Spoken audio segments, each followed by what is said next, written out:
Mes sœurs, mes frères, bienvenue en cette méditation sur les textes de ce mardi 8 août 2023, en cette 18e semaine du temps ordinaire.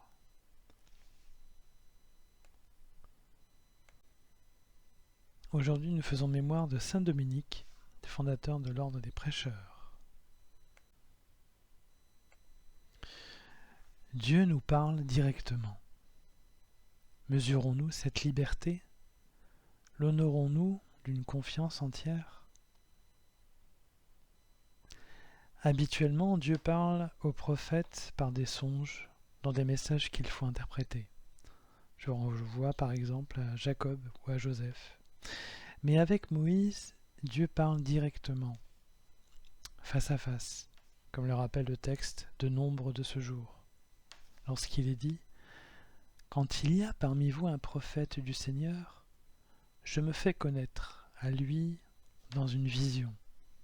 Je lui parle dans un songe. Il n'en est pas ainsi pour mon serviteur Moïse, lui qui dans toute ma maison est digne de confiance. C'est de vive voix que je lui parle, dans une vision claire et non pas en énigme. Ce qu'il regarde, c'est la forme même du Seigneur. » Cela implique que Dieu considère Moïse comme un égal. Il lui est donné sa forme, et par extension, il considère toute personne comme son égal et qu'il avait déjà le projet d'être avec nous.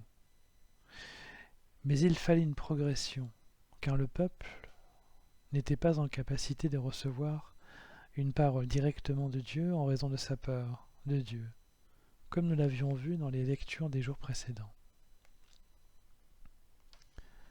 Avec Jésus-Christ, c'est Dieu qui nous parle directement, sans intermédiaire.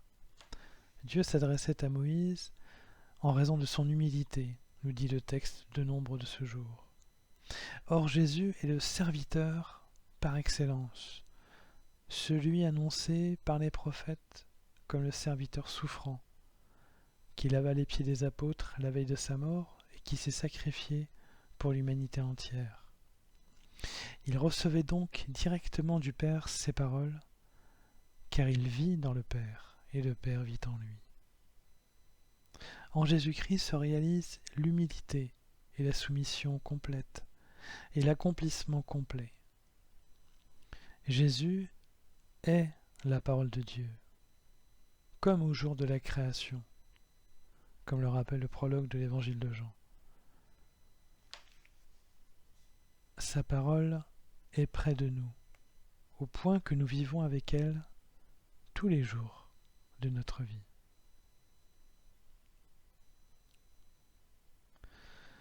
Cependant, nous ne créons pas toujours les occasions de rencontre avec la parole, qui normalement se fait dans le calme et le recueillement. Nous ne créons pas spontanément ces moments de rencontre, car notre imperfection naturelle, héritée d'Adam, en est la cause principale. Il nous faut donc deux choses, la foi que donne le Père et la compréhension que diffuse l'Esprit. Dans les deux cas, il nous faut du désir spirituel, qui est une réponse aux deux cadeaux donnés par Dieu que sont la foi et la compréhension. Le psaume du jour exprime très bien cet état pécheur qui pèse sur notre élévation pour écouter Dieu, lorsqu'il est dit « Pitié pour moi, mon Dieu, dans ton amour, selon ta grande miséricorde, efface mon péché. Lave-moi tout entier de ma faute, purifie-moi de mon offense. »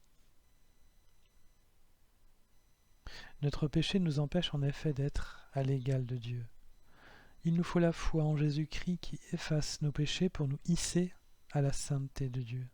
Mais pour cela, il nous faut une foi constante, non pas une foi hésitante comme celle de Pierre dans l'évangile de ce jour.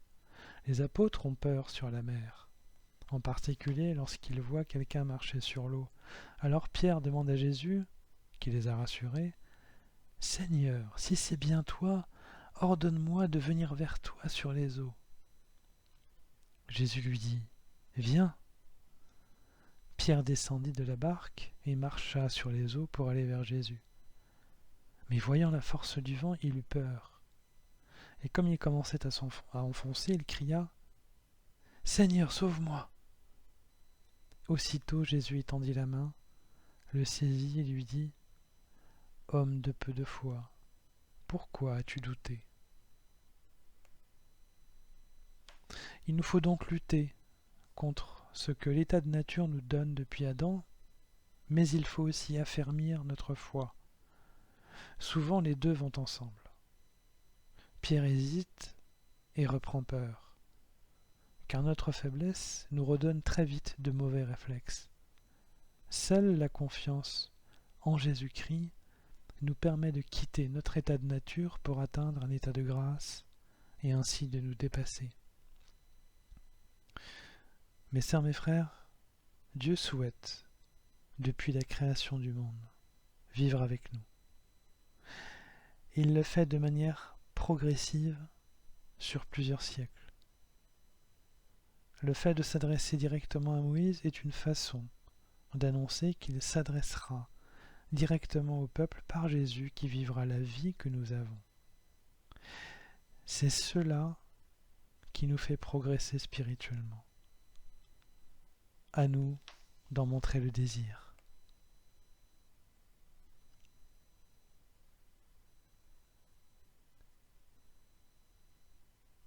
Mes sœurs, mes frères, après cet instant de méditation sur les textes de ce jour consacré à la parole de Dieu et au fait qu'elle s'adresse à nous directement par Jésus, je nous invite à la prière.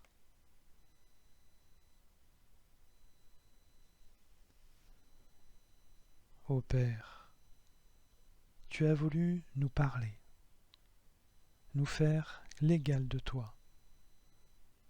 Tu nous as donné Moïse, humble serviteur.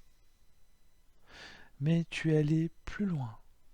Tu as daigné donner ton Fils, Jésus-Christ, comme celui par qui nous pouvons te parler et t'écouter. Jésus-Christ qui libère du péché. Nous te voyons et ta parole nous porte tous les jours de notre vie. Amen.